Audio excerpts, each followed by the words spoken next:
سارس اور کیکڑا کی کہانی۔ بہت سمے پہلے کی بات ہے۔ ایک گھنے جنگل کے بیچوں بیچ ایک بہت ہی سندر جھیل تھا۔ اس جھیل میں بہت ساری مچھلیاں اور کیکڑا بھی رہتا تھا۔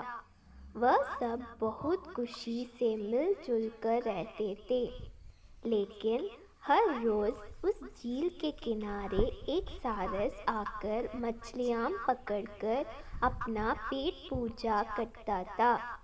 جب بھی سارس جھیل کنارے آ پہنچتا تب ساری مچھلیوں کے بیچ بھاگا دوڑی شروع ہو جاتا تھا۔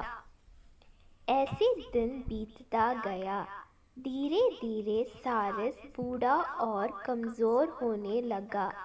پہلے کی طرح وہ شکار بھی نہیں کر پا رہا تھا۔ سارس بہت دکھی ہو کر جھیل کنارے بیٹھ گیا۔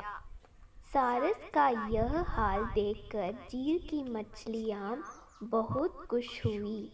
سارے مچھلی سارس کے سامنے تیرنے لگے، پر سارس نے انہیں کچھ نہیں کیا، صرف بیٹھا رہا۔ ایسے کچھ اور دن بیت گئے۔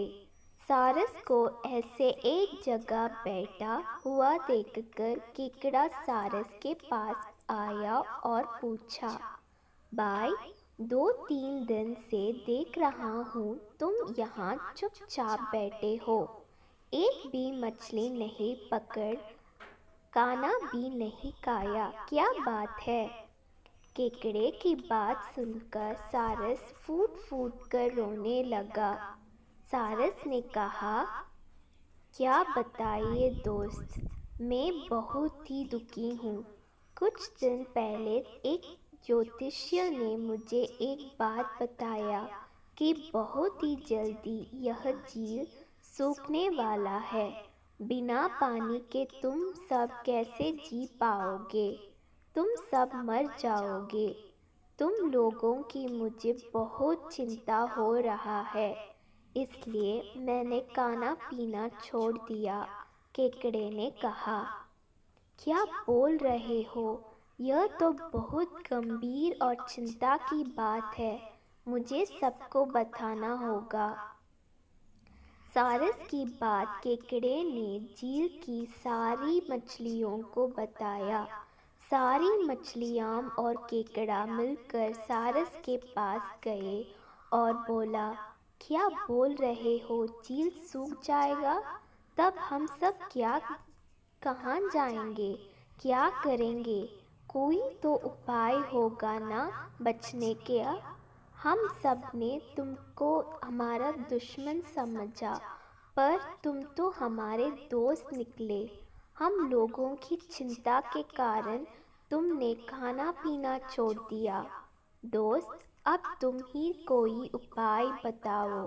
سارس نے کہا، اچھا لگا سن کر کہ تم سب نے مجھے دوست مانا ہے۔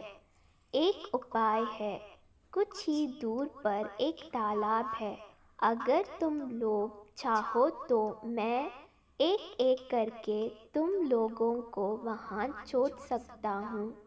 سارے مچھلی مان گئے اور کہا، ٹھیک ہے ٹھیک ہے۔ تالاب میں پہنچنے کے لیے اگلے دن سے سارس ایک ایک مچھلی کو اپنے چونچ پر لے کر جانا شروع کیا۔ ایسے کچھ دن بعد کیکڑے کی باری آئی۔ سارس کیکڑے کو لے کر روانہ ہوا۔ کچھ دور جانے کے بعد کیکڑے نے سارس کو پوچھا، بھائی، یہ تالاب اور کتنا دور ہے؟ کیکڑے کی بات سن کر سارس ہنسنے لگا اور کہنے لگا، تالاب؟ کیسے تالاب؟ یہاں کوئی تالاب نہیں ہے۔ میں تو کھانے کے لیے تم سب کو یہاں لے کر آ رہا ہوں۔ اتنے دنوں سے مچھلی کھا کھا کر بور ہو گیا ہوں۔ آج بہت مزہ آئے گا تم کو کھا کر۔ آس پاس دیکھو، تمہارے سارے دوستوں کی ہڈیاں، اب تمہاری باری ہے۔